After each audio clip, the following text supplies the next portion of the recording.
Just quickly, what more could be done under Labour to extend and improve what Peterborough is achieving with relation to higher education? What we're doing is announcing GB Energy. This would be a publicly owned clean energy company that can help us transition to clean energy by 2030. Part of the step towards achieving that. Now, in places like the east of England, that's going to create 40,000 extra jobs. Now, a lot of those jobs are already existing because it'd be builders and electricians and those people working in the construction sector. But it's also going to involve some skills of the future.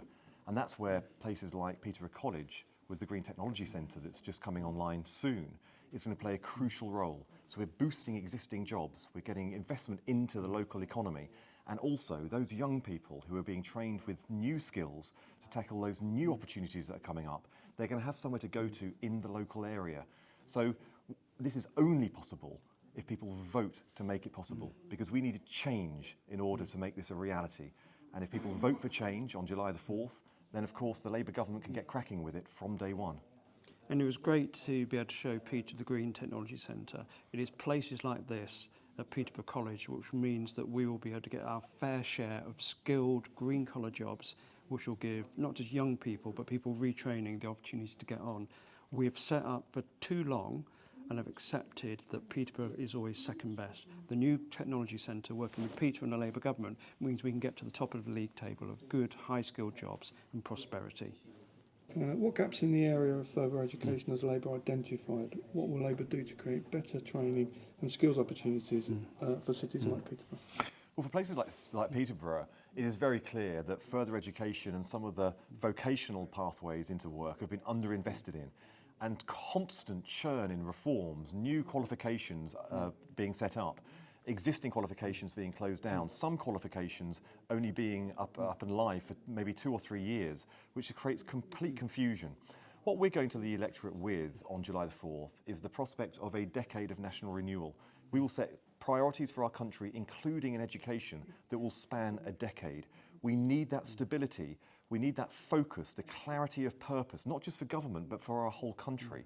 And yes, that includes the education system. You will find the apprenticeship, from apprenticeships through to modern vocational pathways through FE colleges like this in Peterborough College, right the way through to the education system, a system which is invested in, so we have curriculums that add up to the challenges that our country faces, producing students with the social and the emotional as well as the academic abilities that the economy and society is absolutely crying out for, particularly those young people who are facing additional challenges that are placed on them and their mental health because of issues like technology and social media that's out there at the moment. We're thinking about this. We've been preparing a programme of government. We just need people to vote for it on July 4th so that we can get cracking with it. Is there a city you visited which Peterborough could learn from to grow and develop and support young people? What I've seen today at Peterborough College and the Green Technology Centre is an educational establishment that is cutting edge. Rather than Peterborough going out there and learning from others, I would like to bring people here to learn from what you are doing here, because it is that impressive.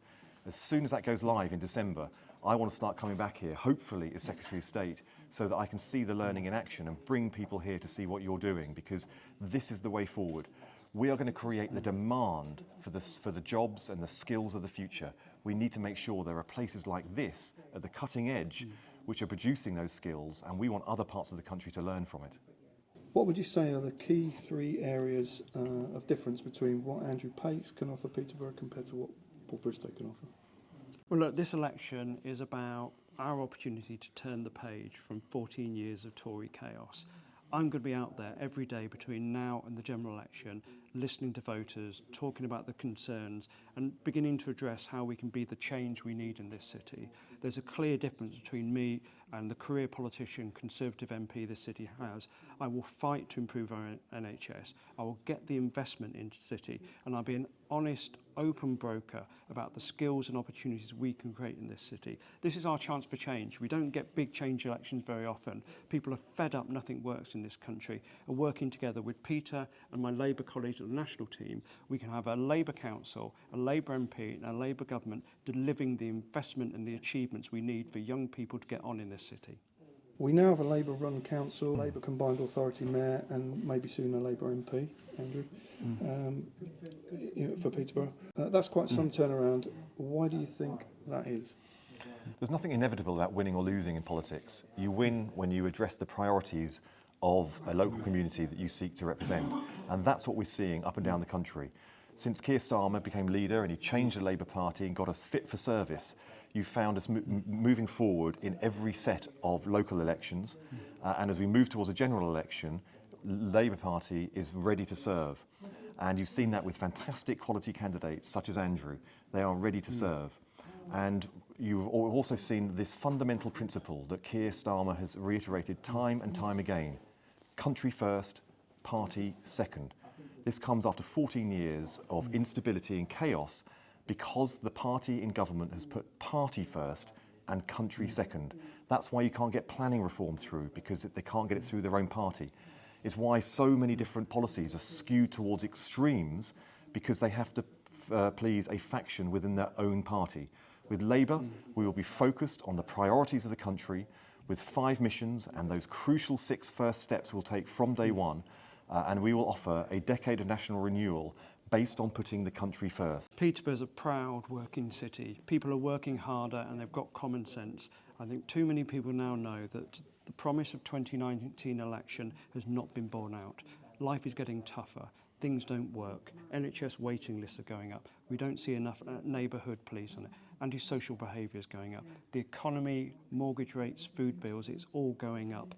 The thing we need to do on the 4th of July is get out there and vote. If you believe in change, vote for change.